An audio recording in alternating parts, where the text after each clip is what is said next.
verse number 20. John chapter 11, starting at verse number 20. John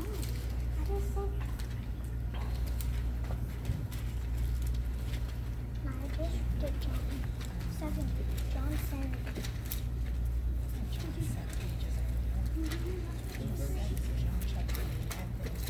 If you have it, say amen. Amen. I'm going to begin reading. Then Martha, as soon as she heard that Jesus was coming, went and met him. But Mary sat still in the house. Then said Martha unto Jesus, Lord, if thou hadst been here, my brother had not died. But I know that even now, whatsoever thou wilt ask of God, God will give it thee. Jesus saith unto her, Thy brother shall rise again. Martha saith unto him, I know that he shall rise again in the resurrection at the last day. Jesus said unto her, I am the resurrection and the life. He that believeth in me, though he were dead, yet shall he live. And whosoever liveth, believeth in me, shall never die. Believest thou this? She saith unto him, Yea, Lord, I believe that thou art the Christ, the Son of God, which should come into the world. Skip down to verse 38. Jesus therefore, again groaning in himself, coming to the grave. It was a cave, and a stone lay upon it. Jesus said, Take ye away the stone. Martha, the sister of him that was dead, saith unto him, Lord, by this time he stinketh, for he hath been dead 4 days. Jesus saith unto her, Said I not unto thee, that if thou wouldest believe, thou shouldest see the glory of God? Last verse. Then they took away the stone from the place where the dead was laid. And Jesus lifted up his eyes and said, Father, I thank thee that thou hast heard me. Father God, we thank you for tonight, God. We thank you for just being in our presence all day long. God, we ask you, oh God, to just let your words come alive, God. Let your word come forth, God. Decrease me, oh God. Let it not be me, oh God, but let people hear from you, oh God. Let someone, oh God, be blessed, oh God. Let the words of my mouth and the meditation of my heart, God, be acceptable in thy sight. In Jesus' name, amen. So I just titled this, Don't Be Martha, Let God Work. Amen. Have you ever been in a situation and the outcome turned out different than you originally imagined? So you plan out your day, what time you're going to get in the bed, what you're going to wear the next day, what time you're going to arrive at your destination, and what you're going to eat for lunch. And then something happens to change the outcome of everything you originally planned, and it's just like a domino effect. You woke up in the middle of the night, couldn't get back to sleep, and when you finally fell back to sleep, you were so tired, you slept through the alarm. You spilled coffee or juice on the clothes you planned on wearing, you have to change them. There was traffic making you late, or more traffic than what you thought, now you're late to your destination. You left your lunch laying on the counter, left your wallet in the house, no food. That changes your plans right there. Sometimes you have different dates planned of when you're going to do this and what day you're going to do this, and this doctor's appointment is here, and some of you may keep a calendar and you write down everything that's going to happen, and then all of a sudden you get to the day that was planned and something happens and it changes your whole day. For me, I'm the type of person I like to shop. I like clothes, and I like to go online, and I like to look at what I'm about to order, and I see it on the model, and I'm like, I can put that shoe with that. I can put that with that. I can put this hair on with that. It can look like this. It can look like this. And then when you get it, this don't fit, and the zipper is not where it should, and the button is moving, and stuff is just, you like, man, I wanted it to look nice. Or you get to the store and you're shopping down the rack and you see something and you don't see a size, and it's just like, oh man. But that's just the way life is. You plan out what you want to do, and it doesn't turn out the way you want it to go. Mary and Martha and Lazarus, they were friends of Jesus. They had, I'm not sure how long they had known him, but Jesus considered them friends, and they considered them friends of Jesus. And they probably didn't expect their brother to get sick. And They probably, of course, they didn't expect their brother to die from whatever he was sick with. And when they called on their friend Jesus to come and he didn't show up, like they wanted him to. They wanted him to show up at a certain time, but he didn't come at the time that they wanted, that they had planned on him coming. And how many of us have called on friends or called on people, called on the plumber or called on the maintenance and called on cable, and they were supposed to come at a certain time and they don't show up? God has his own way of doing things that will sometimes not have anything to do what we planned. In 2 Samuel chapter 6, David brings back the Ark of the Covenant, but he doesn't do it the way God instructed him to do it. David does it in his own way with his own plans. And come to find out, when David tried to bring back the Ark his way, it didn't work out, and somebody died because of David's plans. The ox tripped, and the ark was about to fall, and I think Uzzah let his hand out to try to catch the ark, and he died. And David was angry about it, and he had to take a minute and think about what he did, and he didn't understand why the situation didn't happen, because he thought he was doing a good thing. The ark was coming back, but not the way God wanted it to come back. Sarah was told that she was going to have a child, and she laughed at God because Sarah had in her mind that she was too old to bring forth a child, but God had something else in mind. But giving her handmaid Hagar to Abraham was not in God's plan. Sarah did not allow God to fully do his work, and his plan of Isaac came about, but she meddled in God's business. How many times have we decided to put our hand and meddle in God's business? I used to love watching the Scooby-Doo and the Fred and Daphne and all the characters that did the investigation. And at the end of every investigation, the perpetrator, they would always take the mask off, because the perpetrator wasn't who you thought it was. So they would take the mask off, and it was always somebody else. And the perpetrator would always say, "You meddling kids." How many times have we meddled in what God wanted because we thought that it wasn't as fast as we wanted, or it wasn't the way that we wanted, so we tried to meddle in God's business. Martha, as Jesus was about to raise Lazarus from the dead, he told them to move the stone. But here goes Martha chiming in. "Lord, by now he's stinking. It's been 4 days. He stinks." Like Martha, in verse 27, she had just said, "I believe that thou art the Christ." So if you believe God to be God, then let him do what he wants to do. Isaiah 55:8, he says, "For my thoughts are not your thoughts, neither are my ways your ways, neither are your ways my ways, saith the Lord." God wants to bless you. The blessing may not come in the package you originally thought. It may not come from who you thought it would come from.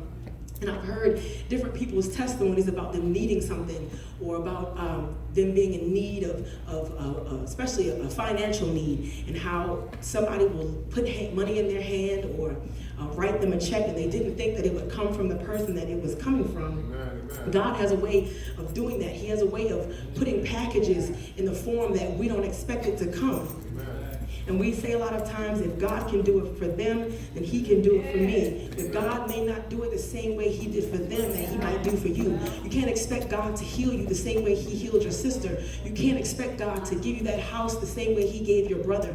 You can't expect God to fix your car the same way he fixed your neighbor's car. God has a different way of doing it, because he knows each and every one of us. He knows our personalities. He knows how we're going to react to different things. He knows how we are. God knows everything about us. If he knows the number of hairs on our head, and he knows exactly how to do what he wants to do with each and every one of us. There's a song that says, "Step back, let God do it." Just step back and let God work. If you know God to be God, if you know that he's great, if you know God to be a healer, then just step back and let God do whatever he's going to do. Psalm 46:10, it says, "Be still and know that I am God." God is sovereign. God can do whatever he wants, whenever he wants, however he wants. And if we believe God to be God, then we have to know that God, whatever he's planned is going to be the best plan. And it may not come when you want it, and it may not look like how you want it, but God knows everything. God just, he has he has the best in mind for you. You know, my father would say a lot of times, you are the apple of his eye. He knows exactly how to bless you, when to bless you. Sometimes we look at the news and we look at, you know, how the lottery is just getting bigger and bigger and bigger and bigger. And it gets to 385 million. Like, ooh, what I would do for 385 million. But I'm sure that the people that win that amount of money, they probably get that amount of money, have never seen that amount of money in their life, and they don't know what to do with it. They have people calling them left and right, hey, can I borrow this? Oh, I need this. People coming out of the woodwork, people who they probably don't even know, finding their number and calling them. So God doesn't do certain things for certain people because he knows what we would do with the things that, if he were to give it to us, he knows exactly what we would do. We might, you know, get that 385 million and, you know, not show up to church, you know, every once a month because we're too busy traveling around the world. So God knows exactly what to do with what he's given to us.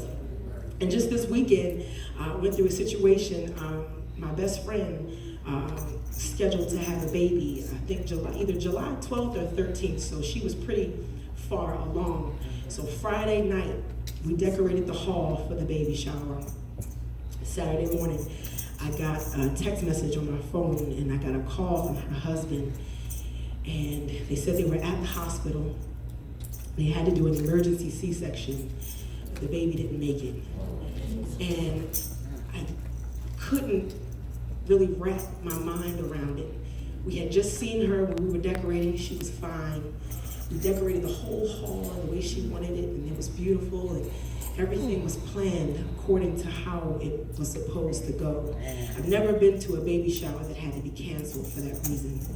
I've never been in a situation where life switched around in that kind of way. But God has a way of doing certain things. It may be painful. It may hurt. You may cry. I've never had a child, but I see my sisters with their children, and, you know, babies, they start out, you know, all small and cute, and, you know, then they get older and they stop and sit down. I'm gonna smack you. And it's like sometimes, you know, that baby is not, you know, going to still be that docile and that little baby. Kids, they grow up, and sometimes they go this way, sometimes they go this way, sometimes they go this way, not in the ways that you expected. When you first had that child, you may have spoke, you know, good things, and you're gonna go to college, and you're gonna be somebody, and you're gonna do this, and you're gonna do this. I expect them to get these kind of grades, and they're gonna get a job by this age, but then all of a sudden, the directions start going in different ways, and the child is not doing what you had said when they were 3 months old and 5 months old and 6 months old. But God has a way of bringing every direction back in line with his will. He has a way of bringing everything back in the center where he needs it to be. So don't doubt God. We may want to doubt God, and we may want to, you know, meddle in his business, and we may want to, well, you know, I don't have that job yet, so, you know, I'm just going to, you know, go over here and get this job. God is saying, I didn't tell you to do that. I told you to wait. I'm not, you know, I didn't. Sometimes God doesn't put an exact date on what we want. You know, we're expecting God to do something, and we think it's going to happen, you know, by the end of summer or by the beginning of the winter time, and it doesn't happen at that time. It's just, God, I'm waiting. But like I said before, sometimes when you're waiting, you have to wait. You have to serve God. God is waiting on us. Sometimes he is waiting on us to either, you know, change our ways, you know, change our heart. Sometimes he's working on us while we're waiting, you know, on the blessing, while we're waiting on the circumstance to change. God is working on us. So the more you wait, you just have to know that it brings endurance, it brings strength, the more you're waiting on God. And sometimes you may not feel like waiting on God. I know sometimes I don't like to wait. That's just me. Sometimes I want what I want when I want it. But that's just human. You're human when that happens. God does not work in our time. God has his own time, his own way of doing something. So don't be Martha. Just let God work. Let God do whatever he's going to do. Let God heal however he's going to heal. Sometimes we don't see what's going on in the background. But if you've made your petition before God, just know that he's heard you. There's been so many times in the Bible when people, or especially David, he said, God, thou hast heard me, thou hast heard me, thou hast heard me, thou hast heard me. So if God heard them, God is everywhere. He's omnipresent. So he's working over here, he's working in Thailand, he's working in France, he's working in Brazil, he's working everywhere. So your situation, you would think God would have a list, like, okay, I'm going to get to this person this time. Okay, this is the 7,060,000,000th person. I'm going to get to them, tomorrow. But God, he doesn't even have a list. Every situation is being taken care of at every single second. God is taking care of every situation. You would think that with all the hospitals in the world, that they're on this list, but no, God is healing every disease. And every time, everybody's getting exactly what they need from God. There's no list, there's no time in God. He's doing everything. Even now, your situation is being worked on. He's working on your situation. He's working on that family member. He's working on that friend. He's working on those finances. Even now, it's not too hard for God. Sarah thought that it was too hard, that she thought she was too old. But God turned around and said, is there anything too hard for me? Sometimes you have to ask yourself, is this too hard for God? When you think about the situation, just ask yourself, is this too hard for God? Is this too much for him to handle? And the answer is always no. The answer is always no. So don't be Martha. Let God work.